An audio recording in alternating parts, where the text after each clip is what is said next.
as kids when some of the girls would have like those like pink plastic Barbie phones and stuff like that. Yeah. It's like they took one of those and made it into an entire game. Like for any showcase, my dream thing is that Insomniac will surprise show up and show anything more from Wolverine. It's kind of interesting that it's taken this long to take it to Japan, but what I've seen of it, the vibes of it, and like the aesthetics and stuff look really spot on. Radio Times does gaming. Yes, Radio Times does gaming. My name is Rob Lean. I'm the gaming editor at Radio Times. And I'm Alex Raisbeck, and I'm the gaming writer at Radio Times. Yes, you are, and we are going away together very soon. Ominous. Yeah, we are going to a farm in the country where they're... Excellent, I can't wait. I love to have my cement. No, where are we actually going out to be? We're going to Cologne, the Yes. wonderful city of Cologne, to see the lovely cathedral and then come home. Yes. I think there actually might be something else going on while we're there, which is the Gamescom conference. Oh, is it conference? I guess kind of, technically. Yeah.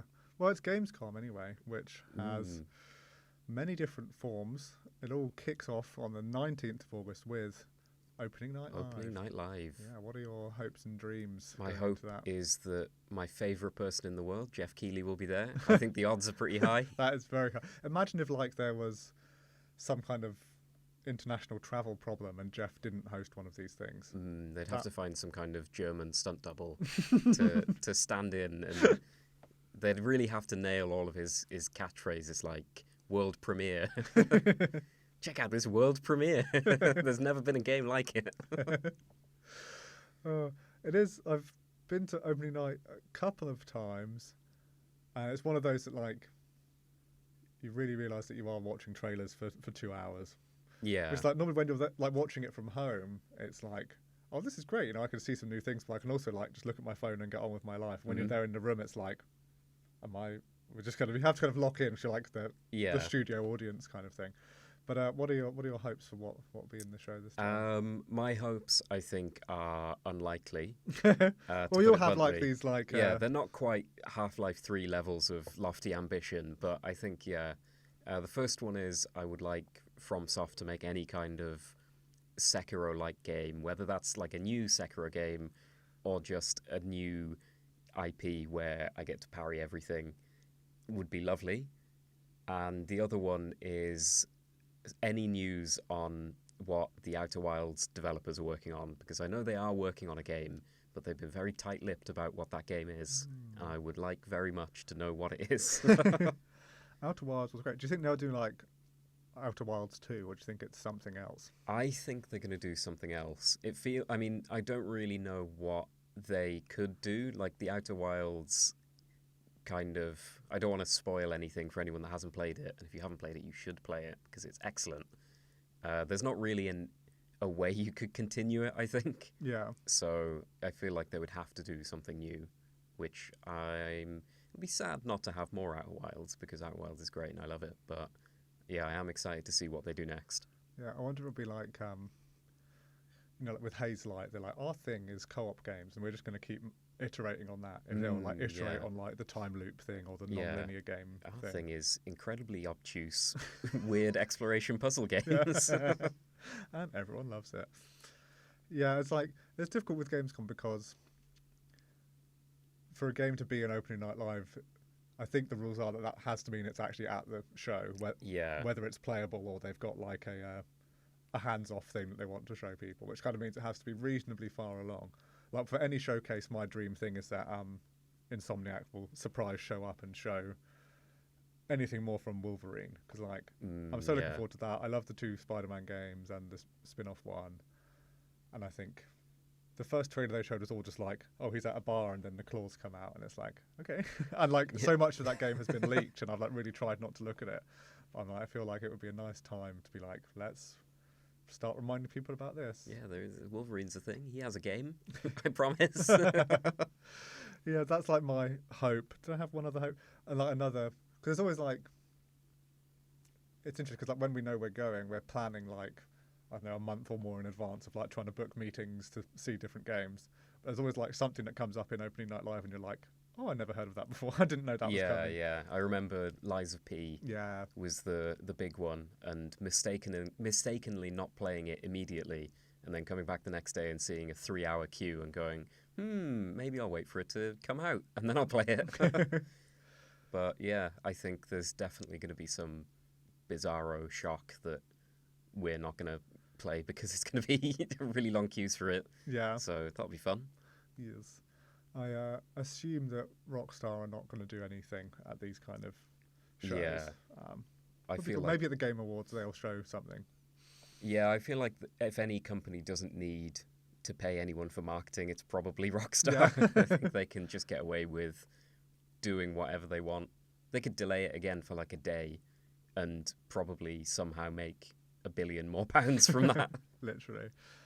And then after opening night live, we have probably the best day of the week, which is when it's open to like press and business and creator people before it opens to the public, so you kind of get to run around the unwashed floor. masses. Yeah. It's like just a smaller group of still unwashed people. Mm-hmm.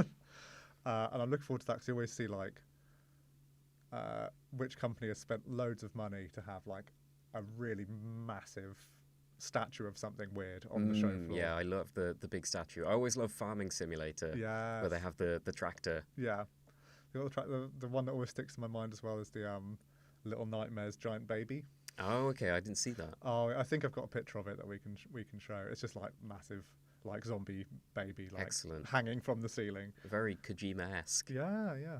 So I'm looking forward to that, and then having to tread carefully now because obviously we know quite a lot of what's there, but not all of it is announced publicly yet. What are you looking forward to that we believe we are allowed to talk about? What am I looking forward to? I remember discussing this with you, and I've already forgotten what I'm looking forward to. I believe you're looking forward to a game called Romeo is a Dead Man. Ah, yes, Romeo is a Dead Man by Suda51. It is. They released the trailer for it in one of the PlayStation State of Plays a few months ago, and it just looks wild.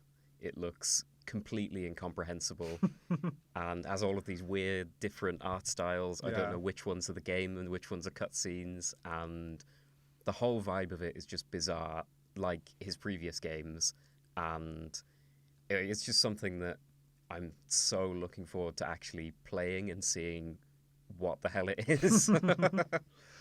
That trailer that you showed me is bizarre because it starts with like kind of almost like Rick and Morty-ish kind of like animated style, and then it cuts to the gameplay and it looks like a Souls-like or something, like with a completely different art style. Which that looks like a very you thing. I'd be amazed if you didn't come away. Oh yeah, I'm very, very, very excited to check out and see what on earth is going on there. My first one I'm looking forward to, which. Yes, they definitely said, because there was news stories about it, is that Hollow Knight Silksong is going to be there. Ah, yes, of course. And from what I can tell so far, it's definitely going to be on the Xbox booth. I think that's what was announced. Yeah. Which is more of like a queue up and play it than like a make an appointment. So that's going to be my project for that Wednesday before the unwashed masses come in to get in the queue for that. Which is how I managed to play Lies of P that year. Was just like, I'm going to focus on playing this on this whole day. They also have at the Xbox booth the new Xbox Asus X ROG Ally X or something, which I think that was when they announced the recent Silksong trailer. They were like, oh, by the way, it's going to be on this on day one. Yeah. They're launching together, maybe, I think. Yeah. Or then they said that they're not actually launching together or something like that. It's very confusing. It was like, just because we said they're launching together, that doesn't mean we're confirming the Silksong release thing. So maybe that'll be it. Maybe we'll get to play it on the little handheld. Yeah, that would be cool. Another one that you're looking forward to is... Thank you for telling me, reminding me what I'm looking forward to. Is Don't Stop Girly Pop. Yes, Don't Stop Girly Pop. I remember seeing the trailer for this some point last year, and I was on a real ultra kill high of that kind of fast-paced boomer shooter kind of vibe. And it's one of those things where it's like almost hypnotic, where there's so much going on, and it's so like entrancing in a way where it takes that kind of fast-paced shooter movement and stuff from Ultra Kill, and then it puts this ridiculously like gauche, super bright pink like aesthetic over it. You know when as kids, when some of the girls would have like those like pink plastic Barbie phones and stuff like that. Yeah. It's like they took one of those and made it into an entire game. and the kind of a lot of it weirdly it reminds me a bit of Cruelty Squad, where everything is really, if you look into the backgrounds and stuff, everything is kind of gross in a way. And yeah, it's another one where I don't really know what's going on, but it seems really interesting. It seems like at first glance that the gimmick is, oh, it's all really girly and subverting expectations and stuff, but rewatching the trailer and looking a bit deeper into it, it does feel like maybe there's something else there, in the same way that Cruelty Squad is a horrible looking game and really annoying and difficult to play, and somehow it's like this incredible critique of capitalism. And I'm hoping that maybe this might be the same, where there's some kind of extra layer going on that is not apparent in the over-the-top aesthetics. So yeah, that should be interesting. Whether or not I'll get any of that from a demo, I'm not sure, but... That'd be a great demo if you got all of that. Yeah, I'd be very happy with that demo. It's weird sometimes with demos. I remember, like, we both played the Donkey Kong Bonanza demo at various events before it came out, and then they did, like, the next trailer for it, and it's like, well, there's loads of stuff that you didn't even put in the demo. I don't think Pauline was even in the demo, and it's like... No, she wasn't. Yeah. So, yeah, it's always interesting, because, like, I think it's... These days, you're definitely going to play something that's in the game. But I know in the past, it was more like, we've made a demo that's just kind of a vibe, and maybe the game will be like this, or maybe it won't. There's a famous Star Wars Knights of the Old Republic demo that was like nothing like the game, but it was like, this is the vibe that we're taking out. Because I think like back in the day, and probably still to an extent now, shows like this and like E3 were a lot about like, we need to get like retailers to back this game and stock it, whereas like I guess now that's more like democratized. Yeah, I remember, I think it was the Twilight Princess. They had like a reveal trailer, which was Link fighting Ganondorf, and it was essentially just a souped-up tech test, and everyone went absolutely nuts for it. And then it turns out it wasn't actually in the game, but it was fine, because luckily the game was actually good. Nice. Another one I'm looking forward to, and this is a good thing, like, personally for us at Gamescom, is that we can... So I'm looking forward to Borderlands 4, because I didn't do the preview for it. Yes. And I can go and have a little look at it without having to, lose a whole day to go play something that we've already done like a massive preview for. Yeah. I'm looking forward to that and like getting a feel for it, because that's quite soon as well. Like, it's 12th of September, so just over a month. Get a little feel for that, get a bit of a better understanding of it. Hopefully, sometimes with these demos they will like put you in a group, and I don't know if I want that or not. It's like I'm going to like embarrass myself in a group. I did play a couple of years ago at Gamescom a game called Friends vs. Friends, which is like you play like 1v1 to 3v3, and it's one of these games where like you play cards and it gives you like power-ups that give you like extra headshot damage and stuff like that. And I was paired up against a girl who quite obviously didn't play shooters, and I felt really bad. I was trying to like take it easy on her and let her like kill me a couple of times. But because it was obvious that she didn't play shooters, she just couldn't handle it, and she was kind of like falling off the map and stuff. And so I ended up winning like without dying once, I think. And I just felt really bad, because I was like, I didn't mean to, like, it felt mean to do it, but yeah, it was not great. But the game was good. I've played the game since it's come out, and it is very fun. But yeah, like the good thing about Gamescom is that you do have these human interactions with other journalists or creators, or with like PR people or the developers of a game. I had a really nice one last year on a game called Jumpin' Jazz Cats, which had caught my eye in like the pre-Gamescom being bombarded with emails phase, because it was like, oh, it's a party game, but it's all about cats, and like Stray was kind of recent-ish in the memory at the time, and I was like, ooh, that sounds fun. And I turned up to the meeting. I think it might have been like meeting one, day one, and they were like, oh, it's a co-op party game kind of thing, so if you kind of come through here, we've got some other people for you to play it with. And it was the entire development team of this game, so it was like a 6-person team or something, and they were like, yeah, we're all going to play this game together and we're going to show you how it works. And it was like so sweet, 'cause it's like you get to meet the actual people behind something. Yeah, I think that's my favourite part of these events. Like, I love talking to developers, because they obviously, when it comes to games, are infinitely smarter than I am, because they actually know what they're doing. Yeah.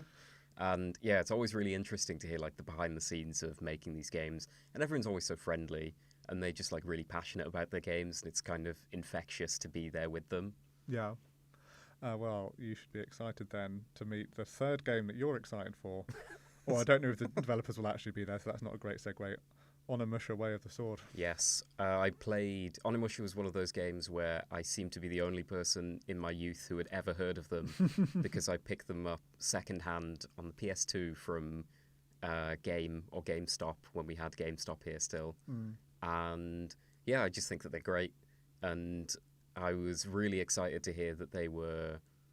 I think they ported a couple of... Or not ported, they remastered a couple of the older ones recently. And then I was going to play those, and then they went, oh, but wait, we're making a whole new one, and it's going to be really posh and fancy and all modern-like. And so when I heard that, I went, okay, I'll wait for the posh, fancy, modern one before I go back and replay all of the stuff that I've got before, because I do not have the time to go back and replay everything. But yeah, very excited for that. And the gameplay I've seen so far looks really, really promising. Yeah, it looks cool, like the way they've kind of modernized it, but it still kind of looks and feels kind of how you would want it to. Yeah, it definitely has a vibe to it, which I can't really explain what the vibe is, where it doesn't really feel like a samurai game. It feels like... it feels almost like a samurai... like an anime, really. It's not got any anime aesthetics or anything, but it's kind of almost like a weird power fantasy samurai. You just take your sword and you go around and you slice people up. And there's no like Bushido honor stuff. It's kind of there's loads of like demons or something, and you go off and kill them, and it's fine. So yeah, I'm very much looking forward to seeing if they continue the good work from the previous games. Yeah, let's hope so. And then my third and final thing that I'm looking forward to is another one where I would be surprised if they'd actually flown the developers over there. But Silent Hill F is going to be there. Konami bringing the franchise story over to Japan. I think it looks cool. I really enjoyed 2 remake, which is a different team, but gets me excited to have something spooky. Not always like easy to demo a horror game in 15 minutes in a conference center, but I've got high hopes for that one. I think that'll be cool. Yeah, it does look good. It looks it's one of those things where like it's kind of interesting that it's taken this long to take it to Japan, but what I've seen of it, the vibes of it and like the aesthetics and stuff look really spot on, and they've really captured that kind of like the Silent Hill vibe while still making it all new, which I think will be really interesting. Definitely. And I know you're a fluent German speaker yourself. Wow. Well, you've told me it was on your job application. I never said fluent. I said B2. He's got a B2, which sounds good to me. I'm looking forward to seeing you using your German skills. Are you looking forward to any German foods or drinks or anything while we're I'm out a big kebab enjoyer. I like a Kölsch. I mean, what more do you need, really? That's the definitive Gamescom experience. Yeah, Kölsch and kebab, a nice döner. So we'll be very much looking forward to those. Radio Times does gaming. And you at home can look forward to lots of coverage from the show on the week of and afterwards. So yeah, stay tuned and tell your friends to follow along. Yeah, it'll be really good. Yeah, it's going to be great, honestly. Yeah, if you want to see live footage of me eating a döner, yeah, tune in. That's a promise.